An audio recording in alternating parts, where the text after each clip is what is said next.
घर में रखी पुरानी झाड़ू से पुत्रदा एकादशी के दिन करें। यह एक अचूक उपाय, फिर देखें कैसे रातों रात आपकी किस्मत चमक जाती है। जय श्री हरि विष्णु, जय मां लक्ष्मी। दोस्तों, एकादशी का व्रत समस्त व्रतों में श्रेष्ठ माना जाता है। शास्त्रों में एकादशी के व्रत को व्रतराज कहा गया है, मतलब सभी व्रतों में सर्वोत्तम व्रत होता है। इस व्रत में भगवान श्री विष्णु, जो कि जगत के पालनहार है, उनके निमित्त यानी कि भगवान श्री विष्णु की कृपा पाने के लिए, उन्हें प्रसन्न करने के लिए व्रत धारण करके और विधि विधान से भगवान श्री विष्णु का पूजन किया जाता है। भगवान श्री हरि विष्णु को समर्पित होता है एकादशी का व्रत, और हर महीने में 2 बार एकादशी का व्रत आता है, एक शुक्ल पक्ष में, एक कृष्ण पक्ष में। बहुत से भक्त दोनों एकादशी का व्रत करते हैं, लेकिन कई भक्त सिर्फ एक ही एकादशी का व्रत धारण करते हैं। तो यह पूरी तरह से भक्तों की श्रद्धा पर निर्भर करता है कि वह किस एकादशी का व्रत धारण करना चाहते हैं। लेकिन शास्त्रों के अनुसार अगर आप एकादशी का व्रत नहीं भी करते हैं, सिर्फ एकादशी व्रत के दिन सात्विक भोजन करते हुए भगवान श्री विष्णु का पूजन करते हैं, तो पूजन करने मात्र से ही मन की समस्त कामनाएं भक्तों की पूर्ण हो जाती हैं और समस्त प्रकार के पापों से छुटकारा मिल जाता है।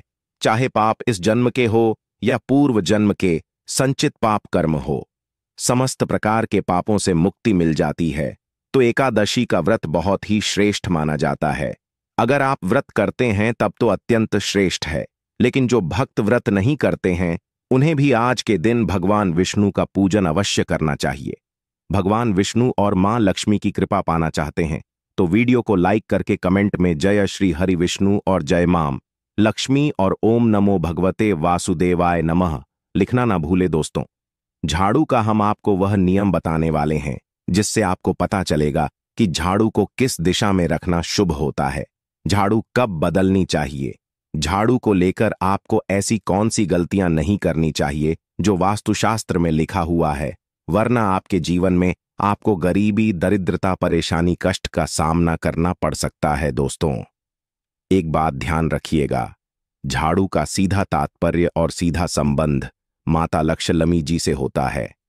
किसी भी व्यक्ति ने अगर झाड़ू का सही उपाय सीख लिया और झाड़ू का सही तरीके से उपाय कर लिया जो हमारे वास्तुशास्त्र में, धर्मशास्त्र में लिखा हुआ है, तो मान के चलिए आपको साक्षात माता लक्ष्मी जी का आशीर्वाद मिलेगा। दोस्तों, आप एक बात जान लीजिए कि हर कोई जानता है झाड़ू को कभी भी रात में नहीं लगाना चाहिए, लेकिन हमारे हिंदू शास्त्रों में कुछ लेख लिखे हुए हैं झाड़ू को लेकर की, मतलब झाड़ू लगाने के शुभ मुहूर्त कब है, झाड़ू कौन से समय पर लगानी चाहिए जिससे आपके घर में सकारात्मक ऊर्जा आए, आपके घर की जन्म जन्मांतर की गरीबी खत्म हो जाए। दोस्तों, जैसा हमने आपको स्टार्टिंग में ही बता दिया था, झाड़ू का सीधा संबंध माता लक्ष्मी जी से होता है। कहाँ गया है? माता लक्ष्मी जी को झाड़ू बहुत ही ज्यादा प्रिय होती है। अगर कोई भी व्यक्ति ठीक तरीके से झाड़ू का प्रयोग कर रहा है तो निश्चित रूप से उसको माता लक्ष्मी जी का आशीर्वाद मिलेगा। उस व्यक्ति के जीवन काल में कभी भी धन संबंधित परेशानी नहीं होगी। दोस्तों, अगर आप भी चाहते हैं कि माता लक्ष्मी जी का आशीर्वाद आप पर और आपके पूरे परिवार पर सदैव बना रहे, तो कमेंट बॉक्स में तुरंत ही लिख दें जय महालक्ष्मी। और अभी तक आपने वीडियो लाइक नहीं किया है तो वीडियो को लाइक करके चैनल को तुरंत ही सब्सक्राइब कर लें। दोस्तों, हमारे हिंदू धर्म में घर को मंदिर माना जाता है, इसीलिए कहा गया है कि हमें अपने घर को साफ सुथरा रखना चाहिए।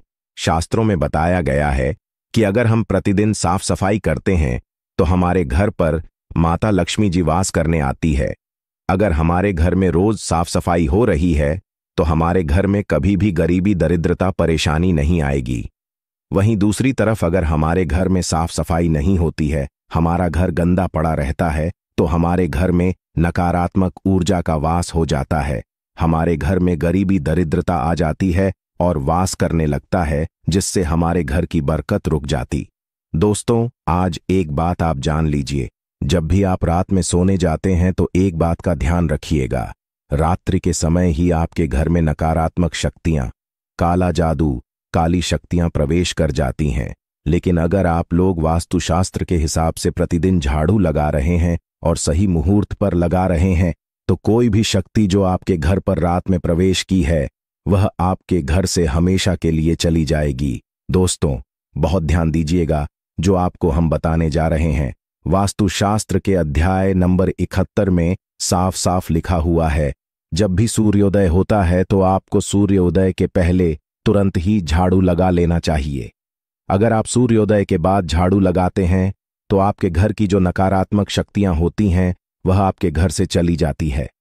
आपके घर पर सकारात्मक शक्तियां का वास हो जाता है।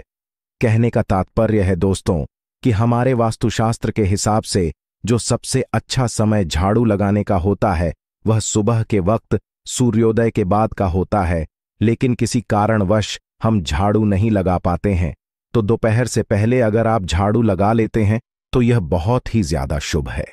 इससे होता यह है कि माता लक्ष्मी जी अवश्य ही आपके घर पर वास करने आती है। एक बात का ध्यान रखिएगा दोस्तों, झाड़ू को लेकर वास्तुशास्त्र धर्मशास्त्र में कुछ ऐसे नियम बताए गए हैं जिसका अगर आप पालन करते हैं तो निश्चित रूप से आपको माता लक्ष्मी जी की कृपा मिलेगी आपके जीवन काल में कि किसी भी तरीके की जो परेशानियां हैं वह अपने आप खत्म हो जाएगी। दोस्तों, झाड़ू एक बहुत ही कॉमन सी चीज है। यह एक ऐसी चीज है जो हर घर में मिल जाती है और हर घर में इसका उपयोग होता ही होता है, लेकिन कई लोगों को और मैक्सिमम लोगों को झाड़ू के नियम पता ही नहीं है, जिसकी वजह से वह जाने अनजाने ऐसी गलतियां कर देते हैं जिसकी वजह से माता लक्ष्मी जी आपसे रुष्ट हो जाती है। आपके पास पहले पैसा आ रहा था, वह पैसा आना बंद हो गया है, तो इसका मुख्य कारण क्या हो सकता है? जरूर आपने ऐसी कोई गलती कर दी है जिसकी वजह से माता लक्ष्मी जी आपसे रुष्ट हो गई हैं, और उसका एक मुख्य कारण हो सकता है कि आप झाड़ू का उस तरीके से पालन नहीं करते हैं, झाड़ू का उस प्रकार से प्रयोग नहीं कर रहे हैं जिस प्रकार से वास्तुशास्त्र में लिखा हुआ है। दोस्तों, अगर आप यह वीडियो लास्ट तक अंत तक देख लेते हैं, झाड़ू के वह उपाय सीख लेते हैं जो आपको हम बताने जा रहे हैं, निश्चित रूप से आपको माता लक्ष्मी जी का आशीर्वाद मिलेगा, जिससे आपके जीवन काल में आपको धन संबंधित कभी भी कोई परेशानी नहीं होगी। आपके जीवन काल से गरीबी, दरिद्रता, परेशानी, कष्ट, दिक्कत है वह हमेशा के लिए खत्म हो जाएंगे। दूसरी तरफ आपके घर पर धन का आगमन शुरू हो जाएगा। माता लक्ष्मी जी के आशीर्वाद से आपके लिए धन के सारे रास्ते खुल जाएंगे। आपके जीवन काल में आकस्मिक धन की आपको प्राप्ति होगी और माता लक्ष्मी जी आपके घर पर वास करने आएंगे। इसीलिए दोस्तों, इस वीडियो को लास्ट तक अंत तक बिना भगाए देखिएगा, और अभी तक आपने वीडियो को लाइक नहीं किया है, पहले जाकर के वीडियो को लाइक कर दीजिए। तो दोस्तों, कुछ चीजें जिनका आपको ध्यान रखना होगा झाड़ू को लेकर, वह हम आपको बताने जा रहे हैं। तो देखिए, बहुत पहले जो बात है, जो सबसे पहला नियम है झाड़ू को लेकर के, यह नियम है कि कभी भी घर की झाड़ू को अपनी नजरों के सामने मत आने दे। देखिए, इस बात को समझ लीजिए कि झाड़ू को घर में रखते हो चाहे ऑफिस में रखते हो, कभी भी अपनी आंखों के सामने झाड़ू को ना आने दे, ना किसी बाहरी व्यक्ति के सामने आने दे। झाड़ू को ऐसी जगह छुपा करके रखे जो आपकी आंखों के सामने ना हो। मतलब 1-2 बार देखना तो ठीक है, लेकिन बार बार अगर झाड़ू पर आपकी नजर पड़ रही है तो बहुत ही अशुभ है। और कहीं कोई व्यक्ति घर का हो या बाहर का है, जो घर के बाहरी लोग हैं, वह आपके घर की झाड़ू को देखते हैं तो यह बहुत ही अशुभ माना गया। इसलिए आपको झाड़ू को ऐसे स्थान पर रखना चाहिए जहां पर किसी की भी नजर ना पड़े। दूसरा नियम यह कहता है कि कभी भी हमें पुरानी झाड़ू का प्रयोग नहीं करना चाहिए। दोस्तों, देखा गया है कई लोग आलस में पुरानी झाड़ू का प्रयोग करते रहते हैं, उसी से साफ सफाई करते रहते हैं। वास्तुशास्त्र के हिसाब से यह बहुत ही ज्यादा अशुभ है। ऑफिस हो या घर हो, कभी भी टूटी झाड़ू का इस्तेमाल करके हमें घर की साफ सफाई नहीं करना चाहिए। इससे हमारे घर पर परेशानियां आती, दिक्कतें आती हैं। हम कोई भी कार्य शुरू करते हैं, उसमें लगातार बाधा आना शुरू हो जाता। तीसरा नियम यह कहता है कि झाड़ू कभी भी खड़ी नहीं रखनी चाहिए। यह बहुत ही ज्यादा अपशगुन होता है। ध्यान रखिएगा दोस्तों, झाड़ू को कभी भी खड़ी करके नहीं रखना चाहिए। झाड़ू को हमेशा लेटा करके रखना चाहिए। चौथा, शाम के वक्त कभी भी घर में झाड़ू नहीं लगानी चाहिए। अगर कोई व्यक्ति झाड़ू शाम को लगता है तो मान के चलिए उस व्यक्ति के घर में माता लक्ष्मी जी कभी वास करने नहीं आएगी। माता लक्ष्मी उससे रुष्ट हो जाएंगी। पांचवा नियम यह है दोस्तों कि झाड़ू को लेकर आपको यह ध्यान रखना होगा, झाड़ू को आप कभी भी लांघे मत, आपका का पांव कभी भी झाड़ू से ना छुए। यह बहुत ही ज्यादा अशुभ है, क्योंकि हमने आपको पहले बता दिया है कि झाड़ू माता लक्ष्मी जी का प्रतीक होता है और झाड़ू को लेकर माता लक्ष्मी जी से बहुत ज्यादा तात्पर्य जोड़े जाते हैं। तो कभी भी झाड़ू से अपना पांव लांघे नहीं, झाड़ू के ऊपर से कभी भी गुजरिए मत। यह बातें आपको बहुत ज्यादा ध्यान रखनी होगी। छठा नियम यह कहता है, कभी भी झाड़ू को गंदगी वाली जगह पर नहीं रखना चाहिए। मतलब ना बाथरूम के बगल में रखना चाहिए, ना शौचालय के बगल में रखना चाहिए।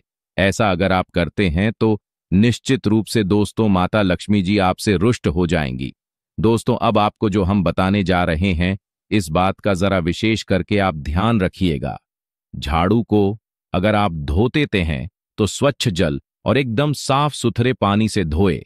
कभी भी किसी गंदे पानी से अपनी झाड़ू को मत धोएं। को हम वह नियम बताने जा रहे हैं कि झाड़ू को लेकर के आपको ऐसे कौन से प्रयोग करने चाहिए जिससे माता लक्ष्मी का आशीर्वाद मिले और आपके जीवन काल में धन का आगमन बहुत तेजी से हो जाए। हम आपको नियम बताएं उससे पहले आपसे निवेदन था दोस्त कि अभी तक आपने वीडियो को लाइक नहीं किया है, पहले जाकर के आप वीडियो को लाइक कर दें और कमेंट बॉक्स में जय मां लक्ष्मी लिखना मत भूलिए। दोस्तों अगर आप चाहते हैं कि आपके घर पर सकारात्मक शक्तियां का वास रहे, आप चाहते हैं कि आपके घर में कभी भी कोई नकारात्मक शक्ति ना रहे, तो ध्यान रखिएगा, जैसे सूर्य उदय होता है तो तुरंत ही झाड़ू लगा दीजिए।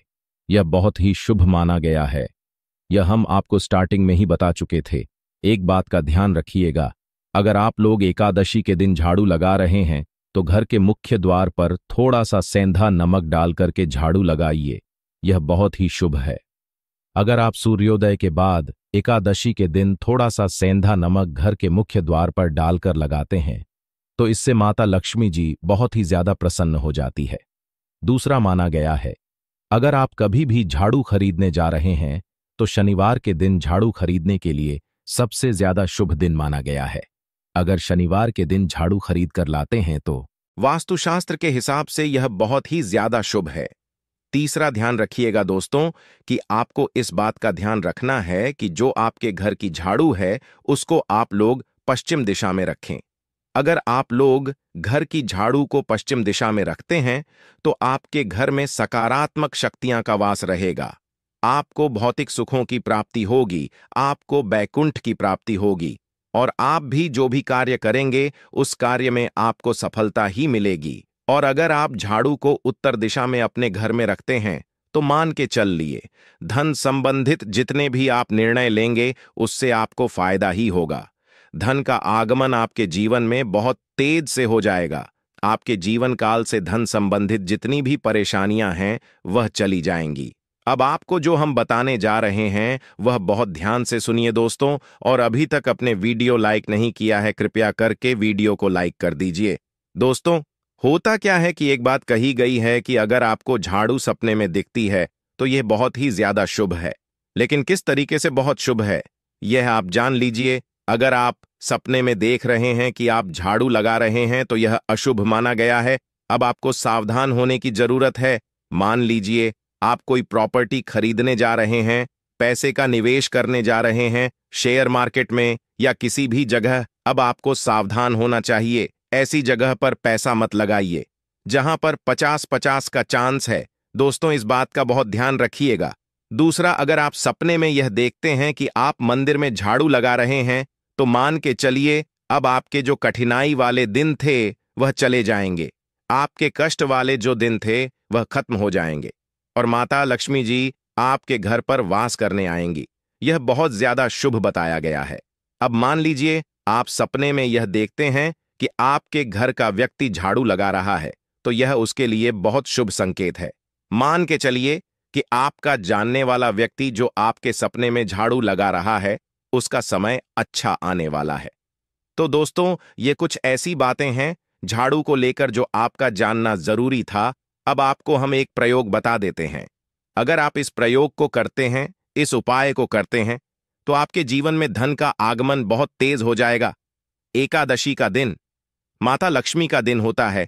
इस दिन किया गया उपाय कभी खाली नहीं जाता है। ध्यान रखिएगा दोस्तों।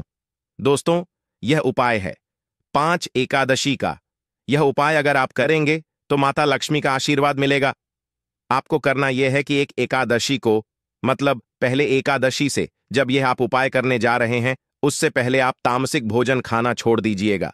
तामसिक से मतलब है शराब, मदिरा, नॉनवेज, इन सब चीजों को बिल्कुल त्याग दीजिएगा, वरना आपकी यह पूजा संपन्न नहीं मानी जाएंगी, आपको माता लक्ष्मी का आशीर्वाद नहीं मिलेगा। आपको करना सिर्फ यह है कि 5 एकादशी आपको किसी भी झाड़ू के नीचे, जो घर की झाड़ू है उसके नीचे 2 लौंग दबा देनी है और एक काली मिर्च दबा देनी। इसको पहले एकादशी के बाद दूसरी एकादशी को किसी भी लाल कपड़े में रख देना है। फिर ऐसे लगातार आप जितने भी एकादशी आप इलायची और ये लौंग दबा रहे हैं, ऐसा लगातार आप जितनी भी एकादशी आप इलायची और या लौंग को दबाते जा रहे हैं, इसको लाल कपड़े में रख ले जाइए और इसको मोली धागे से बांध करके अपनी अलमारी में रख दीजिए। उसको वहीं पर पड़े रहने दीजिए और दिवाली के समय इसको निकाल करके किसी भी बहती नदी में बहा दीजिएगा। दोस्तों, दिवाली तक आपके पास पैसे आने के रास्ते बंद हो गए थे, वह खुल जाएंगे। आपके जीवन में आपको आकस्मिक की प्राप्ति होगी। दोस्तों, ये कुछ ऐसे उपाय हैं झाड़ू को लेकर के जो आपका जानना जरूरी था। हमने आपको एक एक उपाय बता दिया। तो आइए अब आपको सुनाते हैं मोहिनी एकादशी की व्रत कथा, जिसे सुनने मात्र से आपकी सभी मनोकामनाएं की पूर्ति होगी।